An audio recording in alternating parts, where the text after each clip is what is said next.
Hey everybody! In today's video, I'm bringing you something that I've done for a long time and have never videoed, and I don't know why. It's so helpful to me. And it's a way to get perfect background stamping when you're using a stamp that's larger than a card front.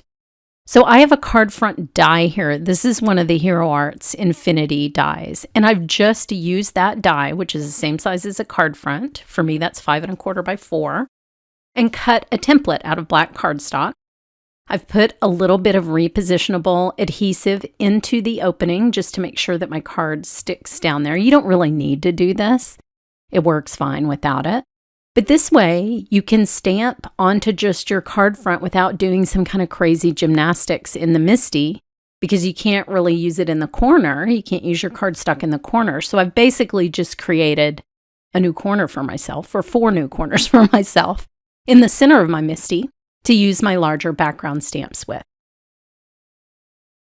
It's so simple, but it makes such a big difference. And I just keep this in my MISTI or in the little packet with my background stamps so that I always have it. You can also just file it at the front of your stamp pocket organization and keep it there. But no matter what you do, this is a great, great technique.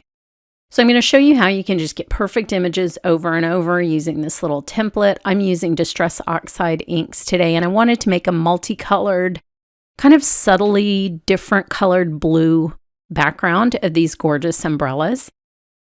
I think they're umbrellas. You know what? They might be fans. I think they're fans. I think we are finding out, breaking live, that these are fans. There is at least one umbrella in there, so I don't feel totally ridiculous about that. I do see an umbrella. Now I've cleaned the lightest ink off, and now I am moving on to peacock feathers. And here I'm just going to do it in a few little spots. But since that's square and it's quite obvious that that's an ink pad shape, I'm taking a dry baby wipe. I just leave the container open so I get these durable little cloths that I can use over and over again. And I'm dabbing at the edges to make it a little more organic. I love stamping with Distress Oxides. It's such a beautiful covering ink that it's a lot of fun. So now you can see I've got a little more green in there, a little more turquoise-ish color. And I'll clean it and I'll add a few different colors. I think all in all I used 4 blues here. Just make sure you dry it.